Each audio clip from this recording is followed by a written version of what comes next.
Welcome everybody to What's Up Bolts. I'm Fernando Ramirez, that sunglass donning, hat wearing, Moe's drinking, and son of a gun is Oh, Dan. it's been a long season for Al. There's nothing more I can say. I now have a permanent parking spot at Moe's till the end of the year, so that's pretty nice. So we'll see You how could that's still run going, the dude. table and make the playoffs. They got, what are they, 4-7 right now? They'd have to go 6-0 And go 10-7? Yeah, sure, pal. Sure. Uh, Let us know in the comments how many more games you think they'll win, actually. Why don't you do that? Put it in the comments, and then we'll see who was correct at the end of the year. Maybe there'll be a little prize in it. I wonder who likes you more. Is it Charger fans, Raven fans, Lions fans, or Those guys, some of those guys just hate the truth, and it just makes me laugh all the time because, again, what do I know? Jared Goff proves me right against the Packers on freaking Thanksgiving. Unbelievable. You know, Lamar Jackson, again, Sunday Night Football prime time, couldn't sling it or do anything these people swore up and down about. So that was pretty interesting to me right there. I can't wait till week 18. And Chiefs Kingdom tries to come in here when you're Chiefs queen. Those guys are idiots too, I'm sure.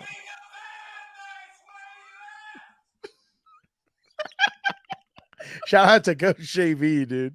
Shout out to Coach JV. All right. Well, this week, the Chargers travel to New England to face the Patriots Sunday at 10 a.m. Dan, what does that mean, 10 a.m. game? Thank God I can get it over with and move on with my day. It's going to be the best thing ever. After that, you get 49ers at Eagles. Ooh, that's the 1 o'clock? Yeah. Dude, we're missing these primetime games. Like, and then Sunday night is last week Bills, Eagles should have been primetime. This week, Eagles Niners should be primetime. Sunday night is Chiefs at Packers, which I think can be a sneaky game. I hope both teams lose. Your team jump-started the Packers. They've won 2 games in a row. Could they make it a third? Could they make you happy on Sunday and give by you beating the Chiefs? Yeah, but it's a lose-lose for me. I want to see the Chiefs lose, but I don't want to see LaFleur win. So how can I remedy that? I'm not a big fan over here. No, but I mean, you're a Swiftie, so obviously you want to see the. Oh, here we go. No. Here we go. All right. Speaking of false witness. Speaking of special guests, we did have the Boston Herald's Doug Kyed on. That's a compa. He's a compa. He's been around. We love Doug. He's jumped on with us numerous times at Super Bowls, previewing Patriots, Chargers, and he does it again. He gives us great information. Dan, we got into a lot of stuff. We got into Bill Belichick's future. Yeah. Mac Jones struggling. What? J.C. Jackson suspension. What? And a little preview to this game and what he expects to happen this weekend. So there's a lot there, Dan. I think everybody needs to go check it out. It's here. You're not going to want to miss it. You're not going to want to miss it. Yeah. It's here. And then there's a separate video as well if you want to check out the separate video. Both of them are on YouTube. So if you're in audio, go check that out. And it's definitely a great interview with him. Doug's really plugged in. Guys, this is the crazy part about Doug. I think Dan and Daygo and I mentioned it the other day, or we mentioned it on the pod. I can't remember which one. But Doug has never had he's never dealt with a head coaching search.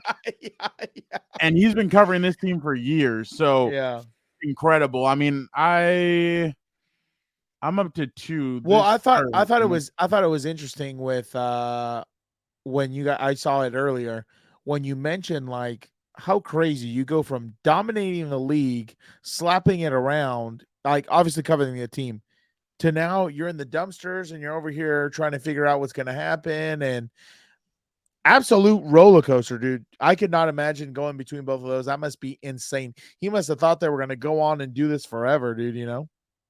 Yeah, no, I completely agree. And that's the thing, like, I'm sure Doug, and I should have asked him this. I'm sure he was thinking, who's going to survive longer, Bill Belichick or me? Because Yeah, dude. Bill's been there for so Yeah. long. Yeah. And then obviously we get into the motivation that Bill still has, because we all know, and I've joked around with Dan before about how Bill Belichick had Tom Brady's won without him, and he hasn't won without him. So I'm sure that that's on Bill Belichick's mind as well, as he prepares for the next journey in his life, and we'll see what happens. But make sure If you they guys do check that separate, out. yeah. Do check Yeah, it yeah. out. We already know, Frown. My boy, Bill Belichick, it got that dog in him. But The villain arc is not even close to completing yet, so everybody better watch out. you know what? You know what is funny is I don't know. I don't know if I should say it, but Say it. no, no, no. Say it. uh I don't know, Dan. I don't know what to make of this game. What are your some of your initial thoughts on this game? All right. He does not want to say it. So my thoughts on this game right now, honestly, it's probably going to be a dumpster fire. That's what I'm kind of expecting, because I think the difference, right? You already saw this Charger team face quarterbacks of lesser stature in what's it called? Badgett and what's his name? Zach Wilson. And you saw how those games kind of went. Bears were the only team that they put away because I mean their defense wasn't as good. Jets they struggled with, but obviously they pulled away with it. I think it's going to be similar to the Jets game in the sense that I think Bill Belichick is going to frustrate Kellen Moore on offense, but I just think Mac Jones or Bailey Zapp or whatever his name is, no, Bailey Zappi, sorry, just don't have enough juice to really get going. I would be, what is this now? Anakin, become my apprentice. Learn to use the dark side of the Force. I will do whatever you ask. Rise.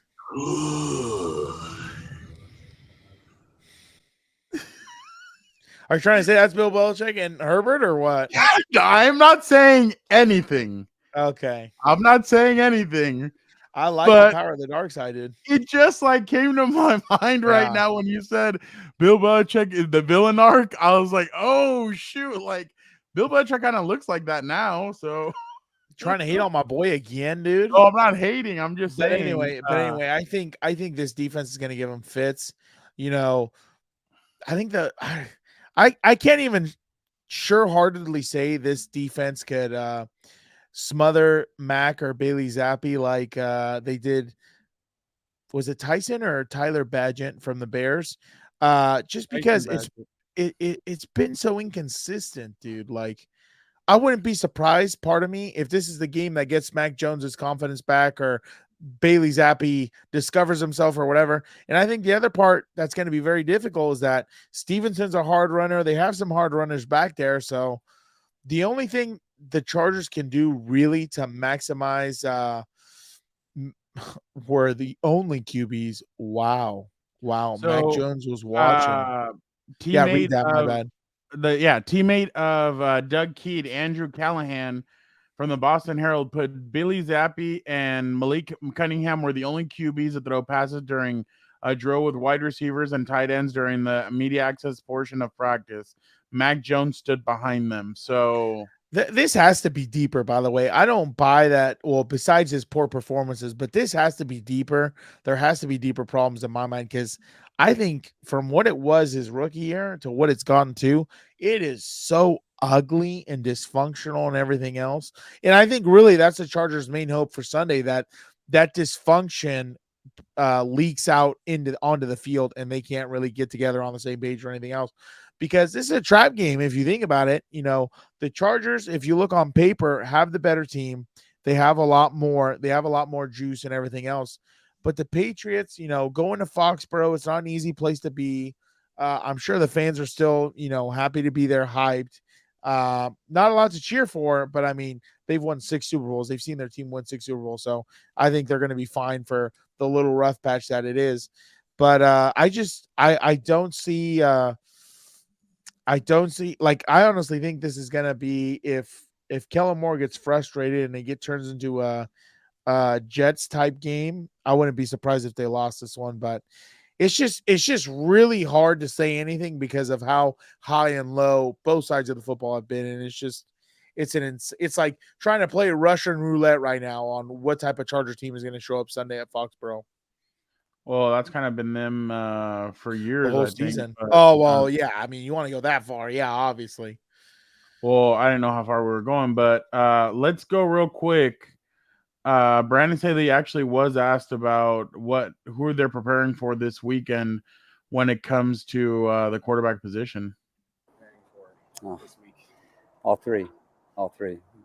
There's a body of work on all three, and we'll need to be prepared for all three. What are the challenges of preparing for 3 quarterbacks? And have you guys done anything close to that in your time here before? Not that I can think of. Malik's skill set is different. He's an outstanding athlete, super productive player in college. So that's where things change, is when he's in the game, just because of what he can do athletically. But things are more similar when Mack and Bailey are the quarterbacks. So we've played against Mack. Mack's got a lot of experience, and Bailey's played in a lot of games too. So there's a body of work to go on, and Bill O'Brien's a really good offensive coach.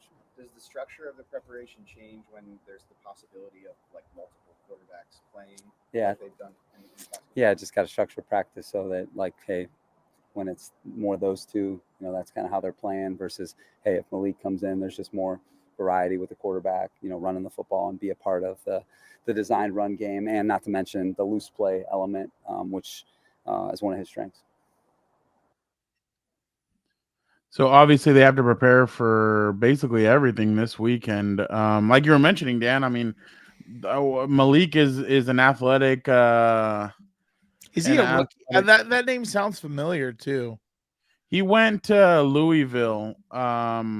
He is. I don't look at this. Remember, I'm looking it up right now. He is. Yeah, he's a rookie. Oh, he's 25. Yeah.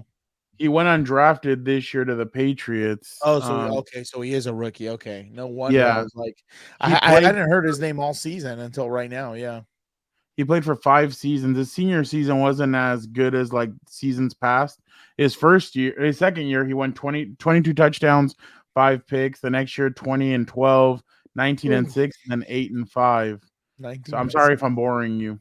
No, you're not boring me. It's been a long day, and it's hard for now when you get up at 5:40 in the morning, you go to sleep at 10, 11. It's tough, dude. I haven't had, what the real problem is, Frown? You know what the real problem is? I haven't had enough soda today, dude. Seriously, I'm trying to cut back.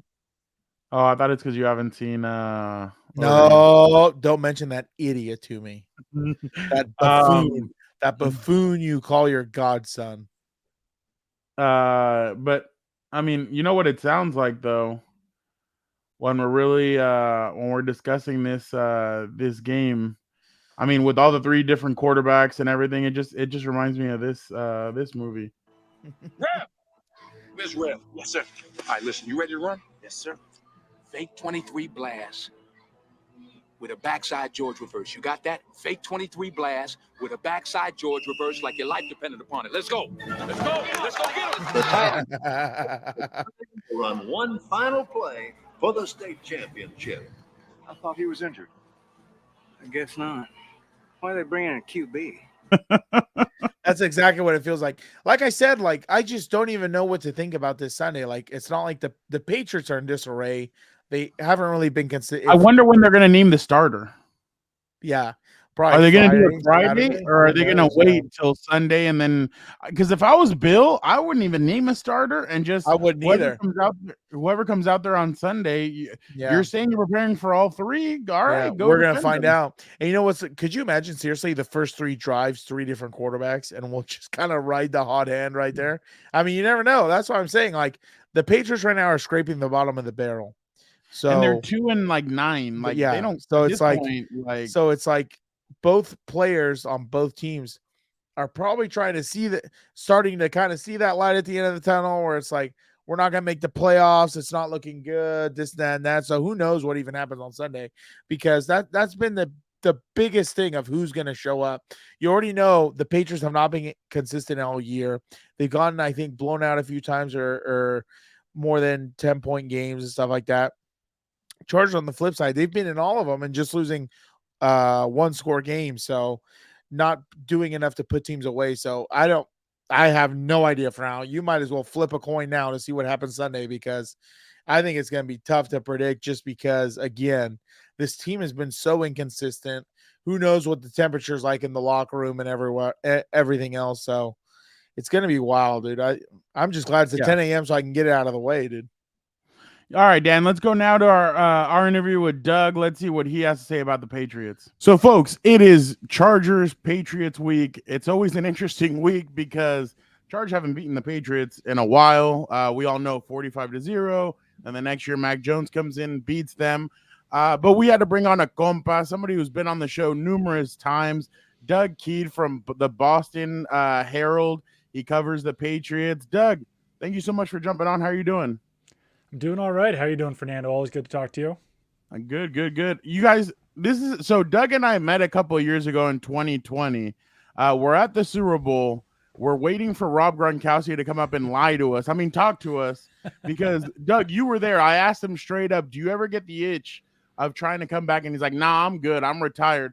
Then that offseason, he goes and signs with the Tampa Bay Buccaneers. But Doug and I met there, and ever since then, we developed a great friendship.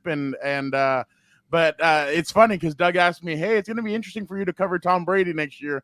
I'm like, I don't think Tom Brady's coming to the Chargers, but it's always it was an interesting time to meet you, Doug. And obviously it was definitely fun to continue this friendship. Definitely. Yeah. And I guess now I'll ask you, how's it going to feel to cover Bill Belichick next year? All right. You wanted to get into it. We're going to get into it. I was going to start off a little bit easier, but what the hell has happened? It's a disaster over here in the New England area. I'm about 20 minutes, I don't know, northwest or something like that of Foxborough. I was just there at Gillette Stadium. We were asking Bill Belichick about the quarterback situation. He still has no answers. I don't know. It's just the roster is bad. The coaching staff is very inexperienced on offense.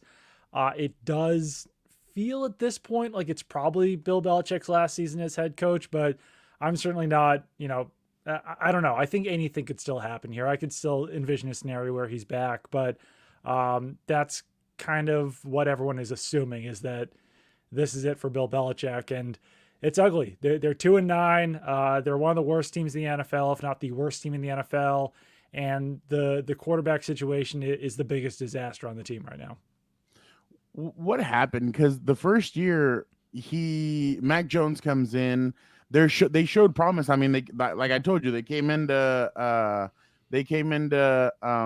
SoFi. They beat the Chargers. They made it to the playoffs that year. They just faced the Bills, and it just didn't go well. But it seems like hiring Matt Patricia to do offense and all this is kind of tailspun Mac Jones' career. Would you say that? Yeah, I think it's a culmination of factors. I think, first of all, Mac Jones is just a physically limited quarterback. He's not Josh Allen. He's not Justin Herbert. He's not, Jalen Hurts or Tua or these types of guys who can elevate offenses a little bit better. And then also I think it is, the changes that they've made on offense, where they had Josh McDaniels in his rookie season and he played very well. I think that they kind of limited the offense a little bit to allow a rookie quarterback to thrive. And then the next year, as you mentioned, they bring in Matt Patricia as that pseudo offensive coordinator with Joe Judge as the quarterback's coach. Both of those guys had never manned those positions before, and it went very poorly. And I think that that's kind of where the tailspin started. And then they were supposed to right the ship this year by bringing in Bill O'Brien as the offensive coordinator. And I think that, Mac Jones was already so broken from last year, and that it's just kind of continued. And Mac Jones is playing perhaps even worse this season than he did last year. And the offensive line is a mess. It's been a mess all season with injuries and personnel. They've got one of the worst pass catching cores in the NFL. And they've dealt with injuries there as well, with Kendrick Bourne out for the season. Devontae Parker's missed some time. Juju Smith-Schuster looks like a shell of himself at this point.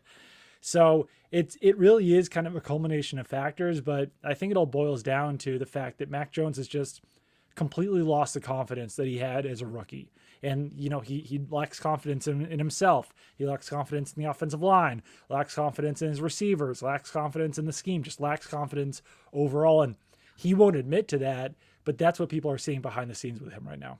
And it must hurt him, the fact that they're jumping from quarterback to quarter. Like, at one point he's in, they bench him, he comes back in, they lose the game. Like, it's really up and down. So that must really be messing with his psyche, I think, as well. Yeah, and I can only imagine how this looks from the outside, because we're so deep into it, being in New England and covering the Patriots on a day-to-day basis, that I'm sure that anyone from the outside is being like, what the hell is going on there right now? So yeah, Mac Jones has been benched in 4 games now this season. It was 2 earlier in the season where there was blowouts against the Saints and the Cowboys. And after those games, Bill Belichick still said the score was out of hand. That's the only reason why he was benched. He's still our starting quarterback.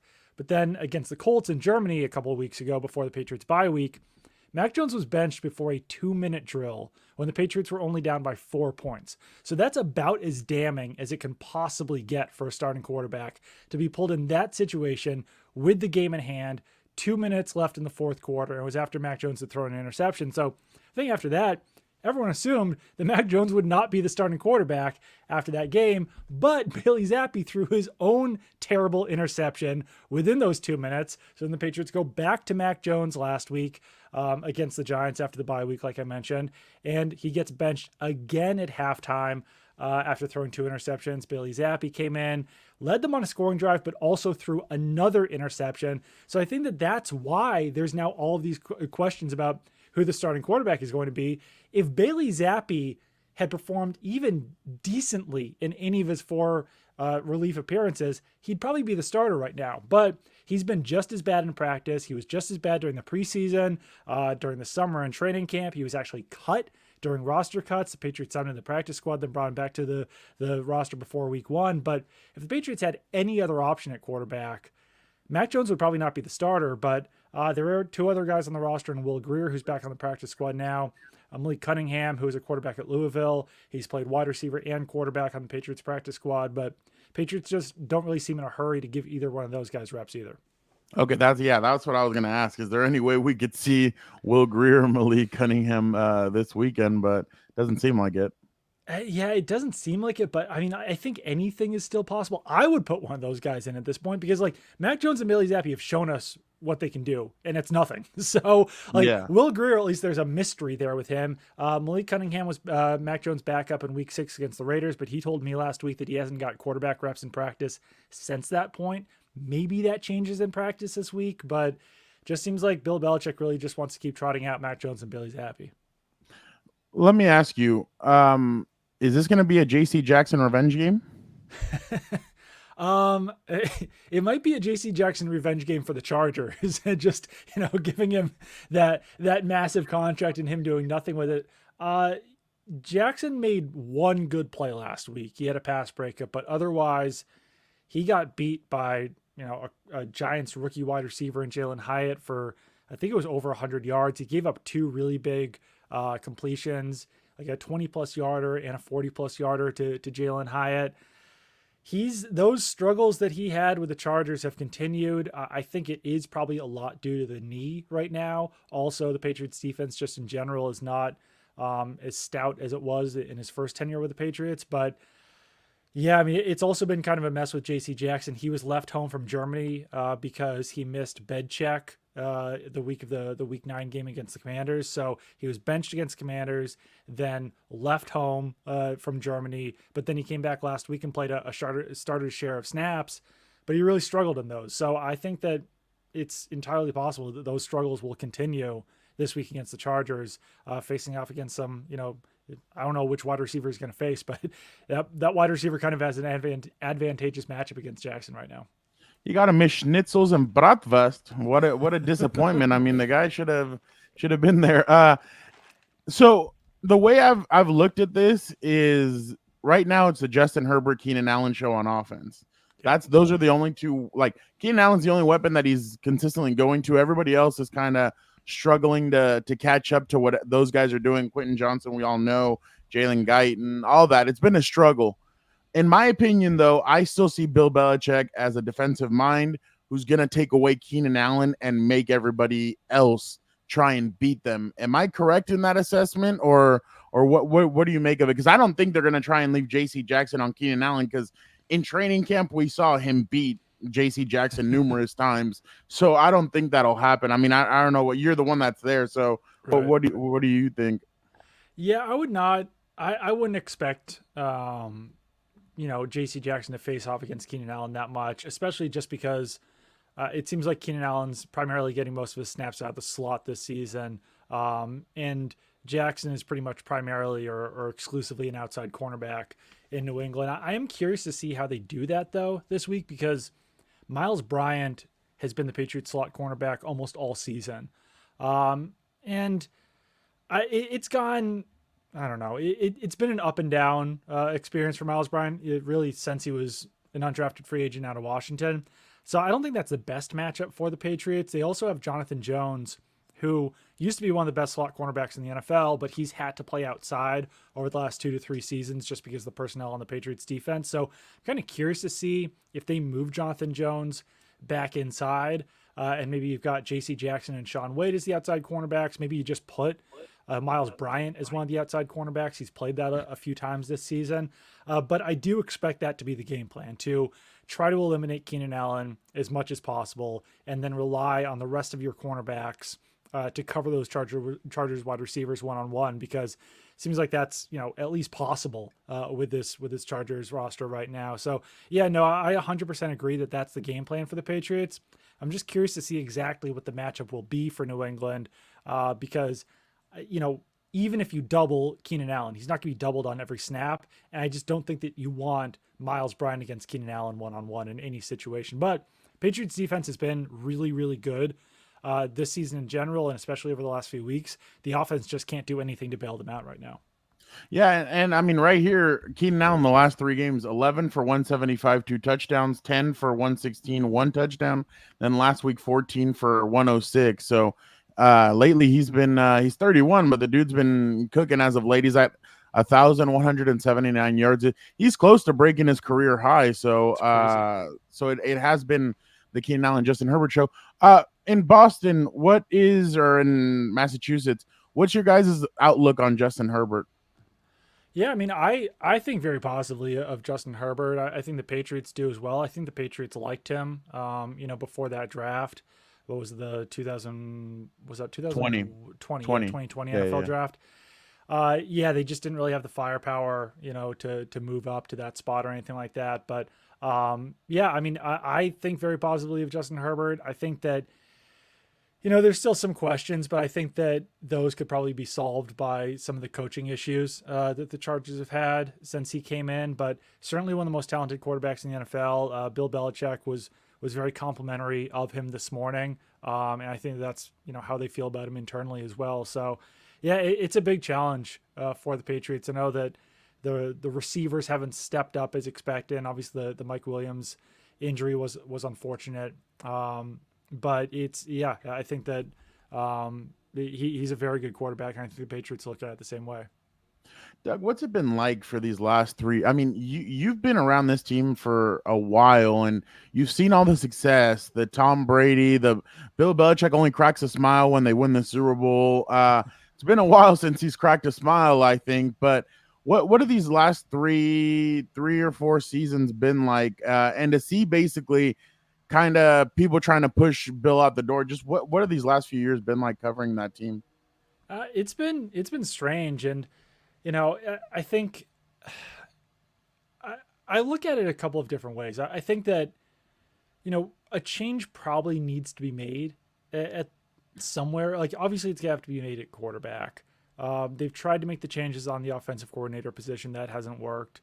But I think that something needs to be done, whether it's just moving on from Bill Belichick, trading him to another team, stripping him of the personnel decisions that he's been making, because the drafts have been really bad for pretty much like 10 years now. The last first round pick the Patriots have really hit on was probably way back in 2012 with Dante Hightower and Chandler Jones. And they used to hit on those first round picks year after year after year. So it's really been a struggle for him in the draft. It's been a struggle for them this season and in past years, even signing free agents, which is something they really used to hit on. I think he probably is still one of the best defensive minds in the NFL. I think that's why the Patriots defense has been so good, even after losing Matt Judon to injured reserve, losing Christian Gonzalez to injured reserve. So there's definitely still value in having Bill Belichick as your head coach.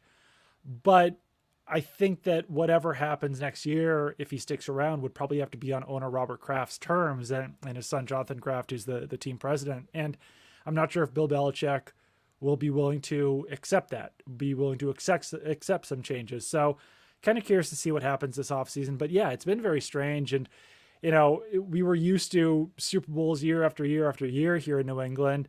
And I don't think anyone expected this bottoming out this year. I think that I certainly expected the Patriots to be much better this year. I thought they'd be better than they were last year. I thought they'd probably make the playoffs. And I don't think that anyone could have foreseen Mac Jones being as bad or worse than he was last season.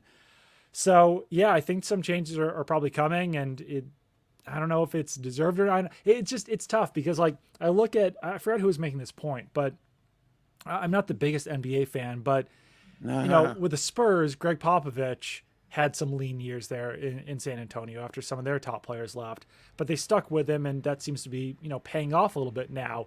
And I wonder if the Patriots would be willing to do something similar with Bill Belichick, but the fan base has turned against him so much now that it might almost be kind of a point of no return there. So do you think it would be a trade or a mutually parted ways? Because the Broncos they sent a 2024 third round pick. They exchanged first round picks with the Broncos and a first round pick and a second round pick in the 2023 draft. So do you think it'd be something similar or something bigger? Or hey, we're mutually parting ways? Because I don't think they'll fire him because of the respect that they have for him. But just what's your vision there? Yeah, I think that if they were going to fire him, it probably would have happened already, but I don't think you can do that. I think that would look really bad for Robert Kraft to fire him. So I don't know. I mean, it's really tough. I think that ideally they'd like some sort of trade. I think that might be best for all parties. You know, the Commanders have been brought up. Carolina Panthers now have an opening in their head coaching role. You know, people have brought up the Chargers just because they've got Justin Herbert, and it's a good market and everything like that. And, you know, I think that you know, I think that he could probably take over some personnel duties maybe there in Los Angeles if something like that happened. But I think that it'll have to be some sort of trade or mutual parting of ways, unless Bill Belichick says, listen, I'm not going anywhere. I don't agree to leaving. I don't want to be traded. So if you want to get rid of me, then you have to take the PR nightmare of firing me, which is something that I could potentially see him doing. You know, like, I could see him being stubborn in this situation if he really doesn't want to go anywhere. If he wants to stick around the area, if he wants to keep coaching this team, then I could see him making this as difficult as possible on Robert Kraft. Hypothetically, in a hypothetical world, let's just say the Chargers decide to bring him in. By the way, he's only 2 years younger than owner Dean Spano, so that's pretty interesting. But say that he comes in, they have a quarterback, like you said. Say that the GM and the head coach are no longer here, and they bring in Bill Belichick. What would the team be getting with bringing in a 71-year-old Bill Belichick? I think it would bring a lot. I kind of like that fit. I guess it would sort of depend on who he could bring in as some of his assistants. I could see like Josh McDaniels coming in as the offensive coordinator. You know, he could make his rounds around the AFC West even more. Imagine his closet, black, orange, powder blue. All he needs is that Chiefs red. I know, right? Yeah, I'm sure he wishes they could go to the Chiefs and work with Patrick Mahomes. But no, I think that Herbert and McDaniels would be a good fit if that's someone that Bill Belichick would be interested in continuing to work with. I think that he could get that defense back on track. I think it might take some personnel maneuvering to get the best pieces in place to run his defense. But I mean, I think it would also bring, I don't know, I think that Chargers fans, even though Bill Belichick might have fallen off, or that's, the perception around the NFL that he's fallen off a little bit over the last few years, I think he could bring some excitement. I mean, he's still a guy who's won 6 Super Bowls here in New England, 8 overall, including his time with the Giants. So I don't know. I think that he could still use some help in personnel because it seems like that's kind of where he's fallen behind more than anything. But if he's got the right guy in place to run the offense and he could just run that defense, get that back on track, trust someone to handle Justin Herbert. And that's not a hard, job at all. I think that pretty much anyone could get decent play out of Justin Herbert. So I don't think that's a major concern. And then, I don't know. I mean, one thing that you might be getting is someone who's unwilling to spend a lot on wide receivers. So I'm not sure how that would work out, with Keenan Allen getting up there in age and some of the pieces that they're missing there. But he kind of does things an old school way as far as, skill position players go, as far as offensive line goes, as far as drafting goes. But I do think that he would upgrade the Chargers. I think that they would probably at least make the playoffs next year if he was the head coach. And I think it's an interesting fit. I think that, Herbert, Belichick, and then whoever's running the offense would be a good match altogether. I'm so appreciative of joining the Los Angeles Chargers. I get to coach Justin Herbert. I'm very excited about this opportunity. Yeah, I mean, yeah. At least, I don't know. It's kind of interesting to think of like how he would do with LA media, and there's certainly less beat writers out there covering the Chargers than there are with the Patriots, but I think there'd be a lot more national attention on for like. Sure. It would be that I am picturing them, and I'm on my way right now to go to the media room, but I could picture that place just flooded with cameras and him just standing up there. Brandon Staley's opening press conference was almost 2 hours long. Wow. With Bill Belichick, I don't think it would last 2 minutes. Like I think he would just we're just focusing on the season. We're just focusing on like he can turn it on though. Like even in Germany, he was like laughing and joking around with the press and stuff. So with maybe like the first presser, you might get like 20-25 minutes out of him. You might get Bill in a good mood. You might say like, you might lull yourself into thinking like, oh wow, Bill's not that bad. Like this is easy. Bill's great. And then, as the season goes along, then he turns into himself a little bit more. But yeah, it would definitely be a major change for you guys going from someone like Brandon Staley to Bill Belichick. But yeah, certainly not ready to fire Brandon Staley yet, but I don't know. Obviously, this season has not gone according to plan for the Chargers this year either. I've heard a lot about that media out there. I heard somebody ask Travis Kelce, "Are you in love?" And it's like, whoa, like chill out.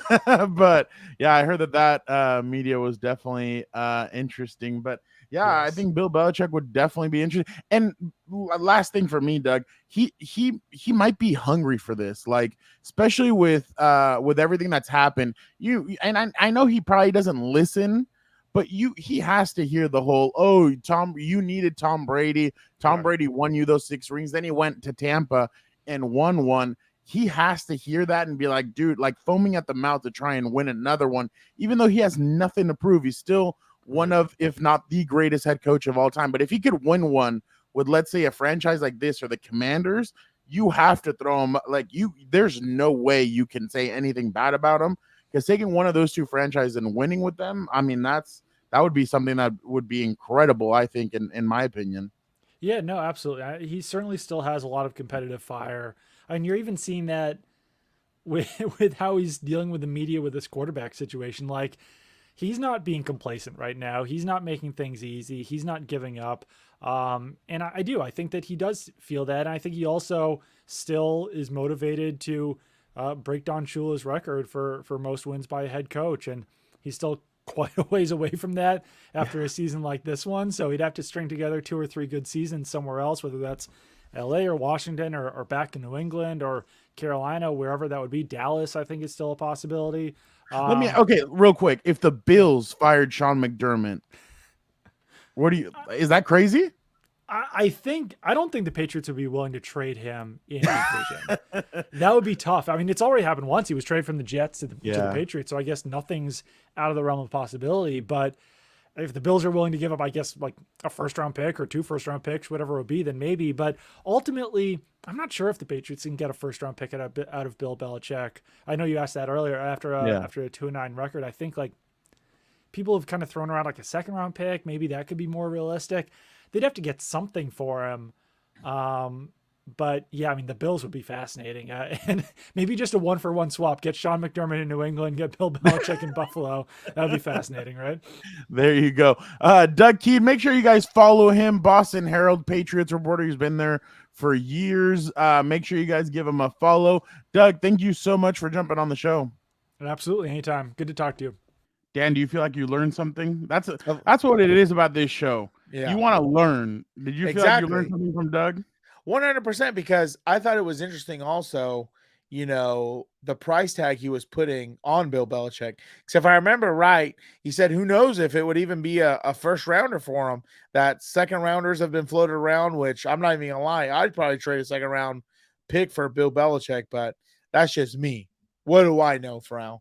Apparently nothing. If you listen to the Stooges in the comments, I don't know anything, but it is what it is. Lions and Ravens fans. I'm telling you, I can't wait till the Chiefs kingdom jumps in there. Oh, the my last God. game of the season. Such a joke, dude. But yeah, I'm interested to see what happens with Bill Belichick. I mean, we spoke about it like mutual parting of ways, or I want to trade, or he said that's what it's going to have to be, dude. Himself out and say, you know what, I want to stay here. If you want to get me out, then get me out, but I'm not leaving. So it'll be interesting to see what kind of route they decide to go. I liked your I think you were the one who suggested him going to the Bills. Could you imagine what the biggest FU possible? Yeah. He already went from the Jets to the Patriots. Can you imagine he was only the head coach for like a day or two and then he got traded? Yeah. That's crazy. But I mean, we'll see what happens there. And then let me ask you, well, let's go real quick and see what Justin Herbert had to say about going up against a Bill Belichick-led defense. He's done it twice, his rookie year, and then the next year, his sophomore year. So let's hear what he had to say about that. Yeah, they're really sound fundamentally. They're really well coached, and they've got some really talented guys on that side of the ball. And so when you pair that together, you're going to get a really good defense. And so we have to do a good job of watching film and having a good protection plan, especially this week. Did he do anything as a play caller that more challenging than other play callers? I'm sure if I really looked into the fine details of that, I'm sure there is. We know how special of a coach he is, and it shows with his defense and his offense as well. But it's definitely something you have to be aware of and keep watching film to do your best to pick up on things. I mean, we all know that Bill is unique when it comes to that. I mean, we all saw what happened in that Super Bowl against the Rams. He knew exactly how to attack your good friend Jared Goff and not my buddy. I didn't co-sign that thing, dude. And so obviously he knew exactly what route to take and all that. So I mean, Bill knows, and yeah, I may give him crap and everything, but that's just to get you going. I know what kind of a coach he is. I know the attention to detail. I know what kind of a guy he has. But I mean, I was on a radio show today, and they told me that they feel like both of these teams are similar. I'm like, where are the 6 trophies? No. And then you're like, a scumbag. You're a scumbag. He's like, no, I'm talking about the last few years. Like, he's like, I feel like besides Herbert and maybe 1 or 2 other draft picks, they haven't really hit on anything in a while. And I was like, okay. Like, he's like, I think he said Herbert and Slater, and like he mentioned maybe 1 or 2 other ones. But I mean, obviously Tillery didn't hit. Don't even get me started on that guy. Don't even get me started on Tillery. Tillery didn't hit. Who was 18? Oh, Derwin did. But whatever. They told me that the only guy that they had hit with was Donta Hightower and Chandler Jones. I'm like, damn, I wouldn't even mention Chandler Jones right now. Not right, yeah, doing all the weirdo stuff that he's doing, on Twitter. Exactly, but that's a long time ago. That's 2010 or 2012. Yeah, that draft. That was Melvin Ingram. Melvin Ingram's draft, and like that's how long it's been since they hit. Because I mean, if you look at it, let's see. Let me go back and look at this real quick. But okay, we're almost there. Okay, Chandler. Okay, 2013, no pick. 14, Dominic Easley from Florida. Malcolm Brown in 2015, he was good. No picks in 16 or 17. Isaiah Wynn, Sonny Michel, N'Keal Harry, Mac Jones, Cole Strange. Christian Gonzalez, I thought was good before he got injured. Yeah.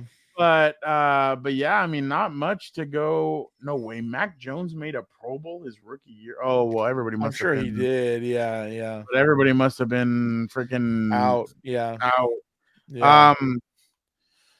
I don't know. It's Yeah, gonna be remember, that stuff because doesn't even mean anything anymore. It's all fan voted, I think, or whatever. well, yeah. I think the interesting part about this game is gonna be see the way that because I asked about it with Doug. I'm like, I think the way they're gonna attack it is if Keenan Allen play. Well, the only reason why I say is because he didn't practice on Wednesday. This one we're recording it Wednesday night. So if this changes, obviously it changes the dynamic of the game.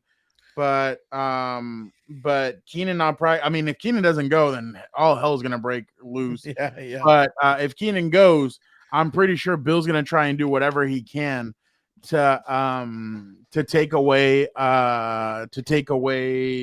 Keenan Allen and make everybody else beat him. That's gonna be, in my opinion, that's gonna be his plan. 100%. You got the shake weight going over there. Yeah, no, it's because I forgot that I haven't taken my emergency today. So I was your little shake weight. Okay, exactly. But yeah, I totally agree. And you know what I think the biggest, it's gonna make me want to gouge my eyes out seeing this happen probably again for the fourth game this year. There's gonna come a point in time when it's a critical down, and probably late in the game if it's close. And they're going to disguise it very well because the thing about the Patriots defense, for the most part, like they're very well disciplined. They understand the scheme and they know how to get in people's heads and disguise things. Because again, Bill Belichick's one of the greatest defensive minds in the game. So you still have to respect that despite the record. They're probably going to bring pressure in one of those in a way where they're not going to see it, or they're just going to overwhelm the offensive line because they have not been consistent either all year. God only knows how the run game is going to do this Sunday because, the Chargers and Kellen Moore asking Justin Herbert to have 30 some attempts. That to me is not winning football. You can call me old fashioned or whatever you want, and I'm fine with it. But, they have not just been able to establish the run. They haven't been able to really be consistent up front all year. And I think he's going to take advantage of that because that's exactly what I'd be doing if I was him, really trying to test those offensive linemen at the point of attack, trying to take them out of the game early, make Herbert start seeing ghosts. I think the other thing is, too, I would test to see how physical they really want to get this Sunday morning, or I guess afternoon if you're out there in Massachusetts. But, 100% I would try and take their spirits early. That way they start, getting into 3 and outs, forcing Herbert into mistakes maybe and stuff like that. So that yeah, let's see. Let's hear what you were talking about the late game stuff. Justin Herbert was asked straight up, does it let me make sure I completely get you're gonna hear the question right now. But he was asked on if he takes it personally and he worries about his reputation around the league when it comes coming up short in 2-minute offenses. Because I mean, obviously you have stooges all over. You know what's funny, Dan? Let me just say this real quick. I want to laugh. And it's not really funny, but it's just an observation. For years, the media as a whole have crapped on Skip Bayless for crapping on LeBron James. In the clutch, yeah. Always. No, but in general. Yeah. But yet, why is it that journalists who hate Skip Bayless air quotes take the same playbook and completely use it to criticize other people? And I'm not just talking about Justin Herbert. I'm talking about Josh Allen. I'm talking about a lot of people. Like, they take the same damn playbook and they have no facts. They just go based off of like the last drive, or they look at the stat sheet. Yeah, the box score. Sit down and look at the games. Like some people do. But I mean, I think you generally know who I'm speaking of. It's the people that just go in there and wing it. And yeah, they have papers right in front of them, but that's for show. I mean, that's like LeBron's books. It's always the bookmarks. I have paper. Yeah. I have papers right in front of me too. Like, yeah, it's so incredible that that these people do that, but it's just so funny to me how hypocritical they are. Like, they criticize Skip Bayless for doing that for years, yet they all do it as well. That's what this is turning in. That's what this is turning into, to be honest. It's takes. all about gotcha, hot takes, Yeah. getting clicks, and it's like, no, go back with the damn integrity of journalism and actually do your homework. But nobody gives just a like shit about that anymore. Just like the funniest part to me was last year. Despite how you feel about the guy and everything else, last year I thought it was so silly the way they would talk. They would speak badly about Brandon Staley and all that stuff, but they never referenced anything except he goes for it on a 2 minute fourth down. Like, dude, last year he didn't even do that. He went this away year from he's that barely last even year. done that. This year he's barely even done that. So that to me is funny. Now that you bring that up, like, yeah, you could tell which guys watch the game, and other guys you kind of see the highlights or this or that. So it's it angers me because I am a real journalist who takes this serious. And you're a beat reporter more than anything. Yeah. Who's going to know more than you, since you're in the locker room daily, seeing those guys around the team and everything else? That's why it's so funny to me why people sometimes quote tweet or whatever the national guys. What do the national guys know? They're finding out things second and third hand. Like, I wouldn't trust half of that stuff that they get. Yeah, but I mean, my bad. That's it. That's the end of my rant. I just think it's incredible. But here's what Herbert had to say about that, and if he cares about the way he is, in a sense, portrayed at times. 2-minute offensive situations that reflects. Everybody points to the quarterback on those. Obviously, it's 11 guys out there, but do you take that personal when you guys don't come through in the situations, or do you worry about your reputation around the league in those situations, or does that not even enter your thinking? I don't really worry about my reputation. You know, I think I have to do my best to be the best quarterback, leader, teammate that I can be. And it starts with myself. And, you know, we can be sharper. I can be a lot sharper in those 2-minute drills, and they haven't gone our way. And that's the unfortunate part, and we have to be honest with ourselves about it.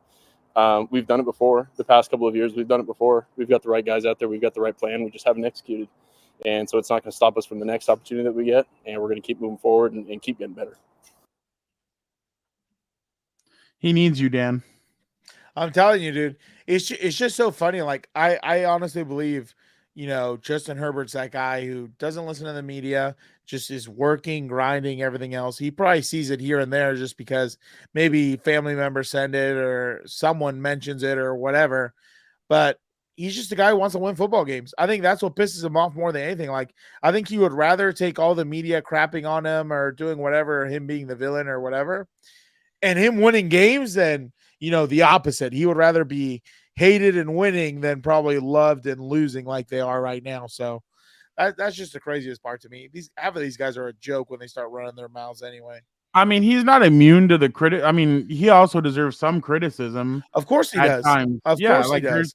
There's games like the Titans game and there's some other ones like as he was well. seeing ghosts. But sometimes he looks like he's seeing ghosts. My bad. But if you look at but that's just because, well, I mean, okay, I'm not gonna make an excuse, but it's like when you look at the whole body of work, though, in the last 2 years since Staley came in, he's won a lot. They've come from behind on the Eagles a couple of years ago, on the Raiders a couple of times. Like, he's come from behind and he's done a lot. He's had game-winning drives, in that game against the Raiders to try and make the playoffs in his second year. What more did you want the guy to do? They converted 9 fourth down plays. And the touchdown to tie was like 4th and 16 or 4th and goal from the 25 or something like that. Yeah. So I mean, what else did you want the guy to do? But I get it. It's a what have you done for me lately? And obviously everybody still has that Jacksonville game in their head, I think. And it's just easy to pile on this year, but it's going to be interesting to see kind of what happens moving forward. But I mean, if you go back and look at that play, that last play of the game, where he has the ball and he gets hit on 4th down, If you go back and look at that play, nobody had their heads turned around. They were all looking Yeah, forward. no. Yeah. And nobody, So, I mean, I don't think anybody was open either. It was all No. really, really well, because it was tight, so instant that like the play yeah, the happened. pressure was on. But, I just wish, this is my opinion, and I understand it's like, you know, picking small things. I just wish you would have at least thrown it up and given someone a chance. If it's picked, it's picked. I mean, it's fourth down anyway. Who cares? But you know what I'm saying? Yeah. Like, throw it up instead of throwing it in the dirt. Give a guy a shot. But it is what it is. It's on to New England now. So speaking of being on to New England, we did hear from Coach Bill Belichick. Let's see what he had to say about this Chargers team. You know, offensively, Herbert, you know, can do everything you need a quarterback to do. Very athletic, make all the throws. Allen, as good as he's been, which has been great. He's having his best year, which is pretty scary. You know, he's a very difficult player to cover. Very strong, great hands, instincts. Hard guy to tackle. Obviously, Herbert's got a lot of confidence in him. Eckler, you know, another explosive player. And we've got a good, you know, group of skill guys with Everett and Johnson, so forth. So, well-balanced offense that, you know, has been productive. And then, you know, defensively, they got several guys up front, even with Bo's out, with Mack and Thule and, you know, guys like that are really disruptive, can make game-changing plays with strip sacks, and they've hit the quarterback a lot in passing situations, third and fourth down in particular. 2 minute, you know, when they need to rush, they can rush. So James, obviously, you know, one of the top players in the league. You know, he and Mack are two guys that can really, you know, ruin the game. Have ruined plenty of games. Bill obviously said a lot there. Let's start off just real quick with what he said at the end. Derwin James and Khalil Mack, they could totally disrupt this game. I just remember that game, Dan, that divisional game, Chargers Patriots, where every run design was to the opposite side of where Derwin James was lined up. Yeah. And that's just the genius that is Bill Belichick. And the ball, I know obviously Josh out. McDaniels had something to do with that too, but that's Bill Belichick kind of steering it that way, and I thought that that was pretty impressive. So, but they're right. Khalil Mack, Dan, is I think 2.5 sacks away, if I'm not mistaken, from 100. And obviously, his career, wow, for his career, yeah, he's at let's see, he's at 97.5, so he's 2.5 away. He could get them this weekend, Dan. To be honest, I mean, he could totally get there this weekend. And then Dan, Keenan Allen's best season was in 2017. He had 102 catches, 1,393 yards, 6 touchdowns. Dan, right now this season, he is at 97 catches, so he's potentially going to have the most catches he's ever had. He had 106 in 2021. He's going to eclipse that if he stays easily. Healthy. Yeah. And he's at 1,117 yards with 7 touchdowns. So he statistically could have the best year he's ever had. 31 or whatever. How old is he? 31 years old. Yeah, but staying on Khalil Mack and Derwin, Bill Belichick's right. Like, those guys could disrupt this game easily and cause a lot of problems for Mac Jones. And I think this is, again, it could be another six sack game for Khalil Mack. That's what I'm saying. Like, this is a type of offense, right? Similar to the Bears, that this is the one you want to jumpstart your defense against. Like, for God's sake, they're rotating quarterbacks. You need in my opinion, you need to bring the pressure early, confuse whichever quarterback's in there, force them into mistakes and everything else. Because again, you need to take their spirits early, in my opinion, scoring and getting them to keeping them out of the end zone and everything else.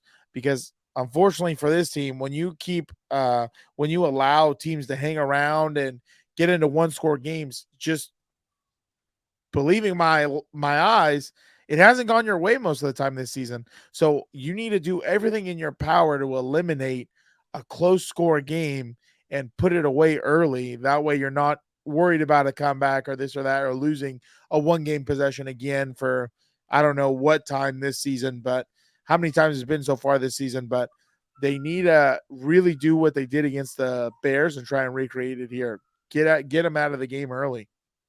Did you like what he said about your quarterback? We all know Bill Belichick still got a good eye for talent. He was naming some dogs on this team. So I love the son of Odin. Doug said that they liked Herbert in the 2020 draft. They just didn't have any capital to go get my boy. And once again, all I have to say is thank you, Miami. Shout out to you, Miami. You would probably be undefeated right now, Miami. I wonder if Miami fans like you. They probably don't. Who knows? I like them. I love their organization. Shout out. Gave me the son of Odin. Shout out to you, dude. Shout out to you. All right. Let's we've done a lot. Give me a fantasy player to watch for this weekend. Fantasy player to watch. Give me I hate to even say this. Give me the Patriots defense. I would I think the Patriots defense JC Jackson revenge game, or is it going to be? I forgot about that. That's another one. You know he's going to have this game circled, even though obviously our buddy Doug said our compa Doug said he hasn't been playing well. But you know this one's going to be a little added. The Patriots defense I'm going to pick just because I think they're going to really try and get after Herbert this Sunday. They're going to try and hit him. They're going to try and disguise things to confuse him. So give me the Patriots defense. They might have a hard time scoring points. I don't know. Just because I think in general they've been really up and down the whole season. So yeah, I'll take the Patriots defense. And they have good players out there. They have Josh Uche. Yeah. They have Kyle Duggar. They have Jabril Peppers has been a nightmare this year. And then they have former Charger Adrian Phillips. And you know, I'm sure he loves former playing Charger Lawrence Guy. They have him there too. So damn, you're right. Still there, man. damn. Yeah, you're right. They're gonna try and go after. They're gonna try and go after him. Especially too again. Ezekiel Elliott. Yeah, for real, right? And again, this is my other thing, right? In my opinion, besides Keenan Allen, these offensive weapons haven't stepped up. And that's just a matter of fact because you're overworking Keenan. Hopefully the man can stay healthy the rest of the year. If not, you're really going to have a problem. But I just don't think they've stepped up. And I think Bill Belichick's going to really do a good job of, if Keenan does play, taking him away and really forcing other people to step up. By the way, they asked if Josh Palmer might come back. Hold on, let me get that full quote. Yeah. But Brandon was asked about Josh Palmer because he's able to come back. He's eligible to come back now. So, and more importantly, let me ask you, okay? Say you win Sunday. Would you bring him back the way things are going, or it just depends on if he can go, because they could bring him back at any time, but it doesn't like all he said was if it's possible that he could return to action this season, he just said yes. But I mean, what does that mean? Like, what was his injury to begin with? A knee injury. Yeah, who knows? So let's say you're able to bring him back. You win Sunday, and there's a 60% chance he'll be fine the rest of the year. Are you taking that risk? I need 80 to 85% chance. Okay, but I'm gonna add another wrinkle. What if you think the hot seat's getting hotter? You bringing him back? Oh no, the hot seat is hot. That's what I'm saying. That's what I'm saying. Are you bringing him back if you have to use everything at your disposal? I think they're going to have to use everything at their disposal to try and save themselves the last. But I don't think. I think even like that though. Like I don't know. I don't know how much you would add. I'm going to go Keenan Allen. I say Keenan Allen keeps up doing what he's been doing, and he has a big game. X Factor. I'm gonna say X Factor is going to be. I'm gonna go with Kellen Moore. Can he dial up the right things to get guys open and everything else? Because again, I think it's been losing football in my opinion, and this is part of the reason why I think they've been losing. No run game, and you're forcing Keenan Allen to essentially be the guy getting 7 to 11 receptions a game and stuff like that. And in my opinion, it's very one-dimensional. Like, yeah, sure, you can move him from the slot to outside to inside and here and there, razzle dazzle, get him in some trips and bunches and stuff like that. But that's I think been the biggest problem, like him not being able to try and get these guys more involved. And you've seen it already with the first round pick that he has not been able really to help Quentin Johnston find his groove or anything else.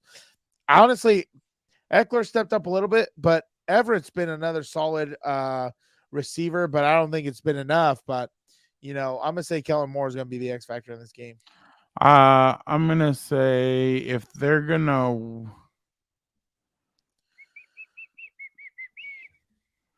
I'm going to say Khalil Mack and Tuipolotu. Yeah. They're going to have to be an X factor this week. Oh, yeah. And really dial up the pressure against Mac Jones. Because force him into mistakes. He did get 2 sacks on Lamar last week, but I think you needed more from the pass rush last week. And Khalil was there, and then he almost got there 2 more times. Yeah. So he's consistently getting there. All right, what's your prediction? I know they disappointed me against the Packers, but there's no way the Chargers lose this one. If they lose this one, I think the season's gone at that point, dude. I don't see them coming back from it. Same thing you said against the Packers. That's what I'm saying. Like, it's I think it's supposed to snow. Supposed to rain. No. Let me see what the weather is at in Foxborough. You're not in sunny Los Angeles anymore, dude. You're not on the West Coast. Ooh, it's supposed to rain on Sunday. Oof. 49 degrees. It's just looking like it's going to be a disaster. And then next Tuesday, it's supposed to snow. So, well, who cares about Tuesday? They're gone. No, I know. Yeah. And then I think there's like it's like veteran, like they're doing something to honor, like they're doing throwbacks or something like that this weekend. So they're going to be definitely fired up. So I'm going to go Patriots. I think the Patriots win. I've said it since the Jets game. I don't think they win another game this season. And so far I've been right so far. So we'll see this is the only game that I could see them winning, but I still don't see them winning. How many games have passed since the J game? Was it? 3. Packers, Baltimore. And who's the other one? Packers, Baltimore, Ravens. Oh, yeah. Oh, Baltimore and Ravens are the same Baltimore and Ravens. Yeah. Lions. Oh, yeah, that's right. Yeah. So, wow. All right. Wow. Well, we appreciate you guys so much for checking us out. Don't forget to like, comment, subscribe, be a compa, telecompa. We will have post-game reaction when this is over, so make sure you guys check all that out. Again, thank you guys so much for checking us out. Thank you to Doug Kyed for jumping on the show. Shout out. And again, thank you guys so much for rocking with us. Have a great rest of your week and have an even better weekend. Peace.